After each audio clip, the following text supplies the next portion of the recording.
When I recount this story at parties, I tell it like a joke. I play up the great cosmic justice of it all, framing the moment my car came to a stop as a kind of cheesy punchline. In reality, the events of that night remain the most harrowing of my entire life. It was 2014 and I was a senior in high school. At the time, I lived in Central Texas, but my brother was in school in Colorado. Since he was graduating soon and I hadn't yet visited, I decided to drive out to him when our spring breaks aligned. The only issue was that I technically wasn't supposed to be driving. Believe it or not, despite being a dumbass 18-year-old who'd like to drive fast, I'd never had a traffic violation, never even gotten a parking ticket. I did, unfortunately, get caught drinking with my buddies a week prior to the drive. My license was suspended for 30 days, but I didn't let that stop me. I was going to see my brother one way or another, so I left late in the day, chugged Red Bulls to stay alert, and stuck to the back roads as much as possible. It added a few hours to my trip, but it allowed me to avoid state troopers for the most part. By midnight, I felt like I was in the Australian outback. I had taken road trips through my state before, but this particular route was something else. Nothing but shrub brush and signs too weather-beaten to read. I was so busy thinking about how utterly isolated I was that I almost missed the orange traffic cone in the road, placed square atop a yellow center line. I reduced my speed, but I didn't stop. I was confident that there was no work being done on the road. I had checked the maps, and there would have been more signage. Since I knew there was no construction in the area, I found the placement of the cone a little odd. Of course, junk on the road isn't such a rarity, but the way it aligned perfectly with the meridian line felt intentional. A few miles later, my drive was again interrupted. My high beams reached far into the desolate night, providing enough visibility for me to see another oddity. There was something else in the road, this time in my lane. I squinted. Another traffic cone. It was tall enough, but not quite thin enough. I slowed down a little more. I remember thinking, that can't possibly be a person. I got a little closer. Lo and behold, it was. I veered into the other lane, but the person in the road mirrored my car, clearly trying to get me to stop. They threw one of their arms out as if welcoming the cold, metal embrace of my front bumper. I slammed on the brakes abruptly enough to give myself whiplash. Confusion and anger rose up in me as I turned my headlights down and got a better look at the person in front of me. I regretted stopping once I could see the man more clearly. At first glance, he seemed like a normal guy. He was tall and middle-aged, clad in blue jeans and a long tan coat. He had no particularly distinct facial features, except for a set of blue eyes that somehow seemed too small for his face. He gave me a wide grin when he saw me stop. I guess he could have just been relieved, but I couldn't give him the benefit of the doubt, due to what he was holding. Balled up in his hand was something small, furry, and bloody. I couldn't tell exactly what it was, but it kind of looked like a dead rat. I had no idea why he'd been holding such a thing, and it didn't really matter. All I knew was that there was something wrong with the guy.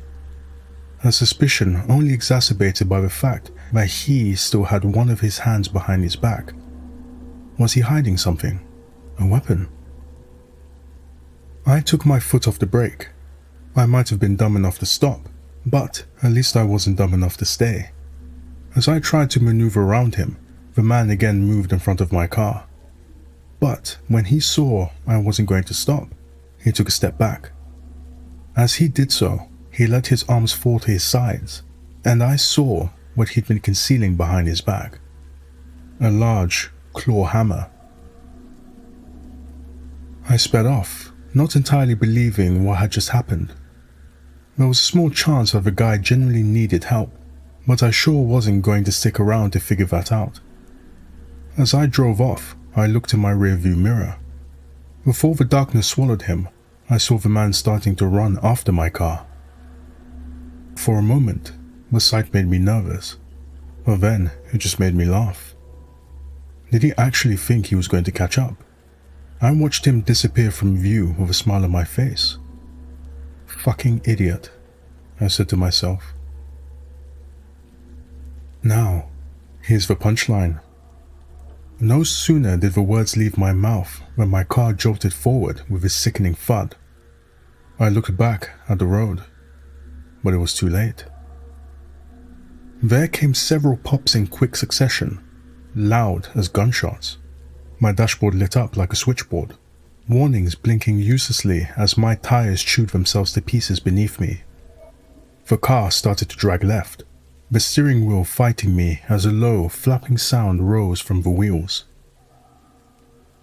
When I stopped the car, I gave myself a moment to catch my breath, then threw the car doors open and hopped out. Using the flashlight I kept in the glove box, I assessed the damage. All 4 tires were shredded, strips of rubber curling off like dead skin. I just stood there for a second, light shaking in my hand, unable to believe how fast everything had happened. I angled the beam back down the road, sweeping over cracked asphalt and weeds. 50 meters back, half hidden in the dark, was a spike strip. I hadn't seen the damn thing at all. Between where I'd encountered the man and where I'd hit the stinger, there was a slight hill. I couldn't see over the hill, couldn't see much of anything, but somehow I knew I was being pursued. The man with the hammer, who was probably the one behind the traffic cone and spike trap, was making his way towards my car at that very moment. I had only put about half a mile of distance between us, which meant I had maybe about 5 minutes tops to figure out what to do. I checked my phone and, as luck would have it, I had no reception.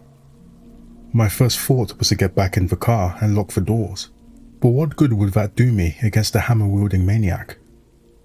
I could run out into the fields on either side of the road, but there was really nowhere to hide out there, and I was loath to isolate myself even further from help. My plan, if it could even be called that, was to run. First, I turned on my headlights to alert passing cars.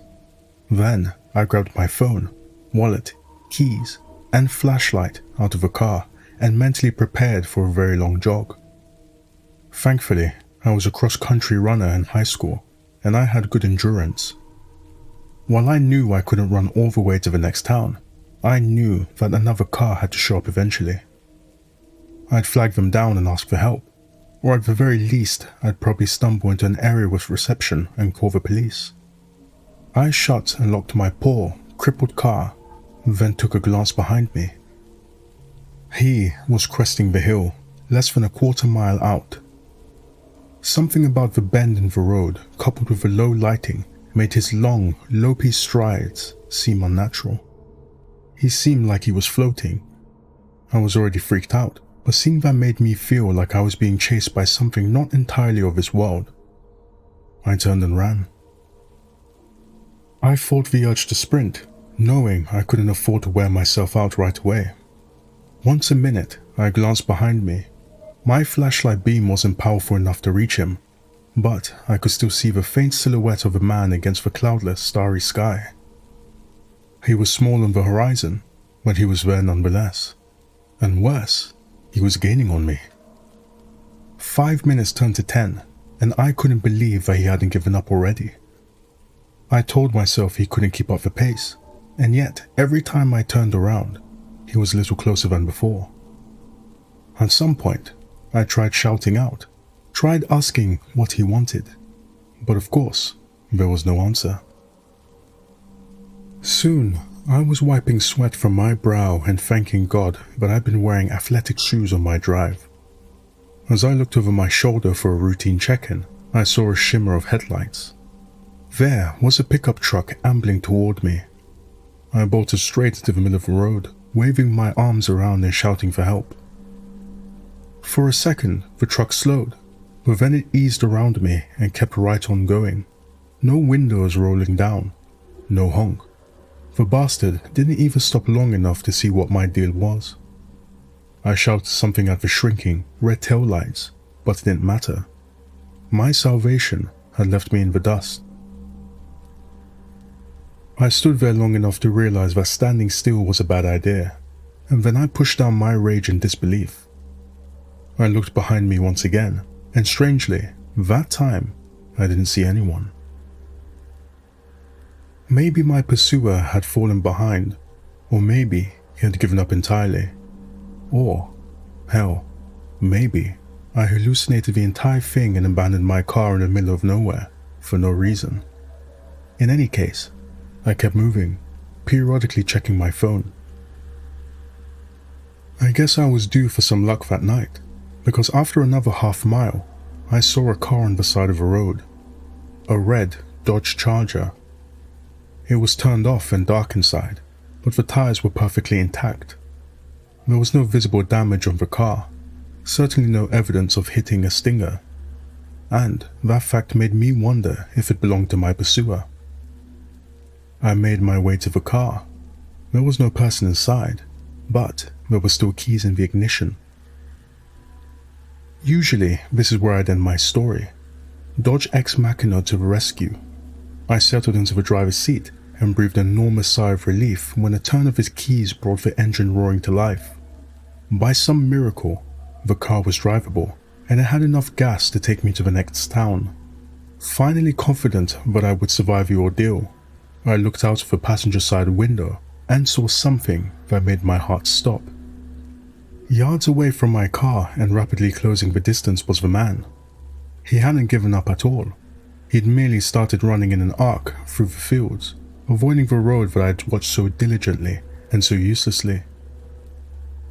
He had banked on me losing sight of him so that he could catch me off guard, and it had almost worked.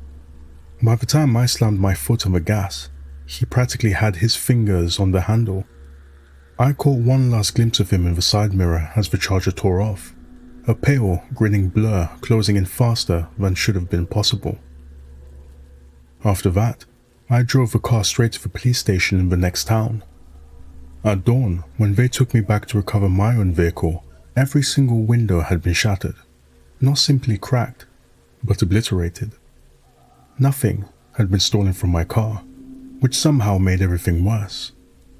As far as I know, they never found the man with the hammer. Here's the part I generally omit from my little story. When I, exhausted and nearing my limit, finally made it to the Charger, the driver's side door was open. I clicked on my flashlight and swept the beam across the interior. The cabin was a wreck. Blood was smeared over the wheel, gearshift and driver's seat, like some injured creature had been thrashing around. The windshield was cracked from the inside. From the open door trailed a dark streak through the gravel and weeds, a crushed path, mottled with red, where something heavy had been dragged. I let my beam follow the indentation until it caught on something still and misshapen. There was a man lying there on his back, some poor bastard who, most likely, had offered a ride to a downtrodden traveler. His mouth hung open as if he died while trying to speak. His skull had been bashed in. Part of it was just gone, leaving a cave above his eyes where something heavy had landed over and over again. The white of his skull shone moon-like under my light. That matted clump in the hitchhiker's hand wasn't roadkill. It was a whole goddamn scalp.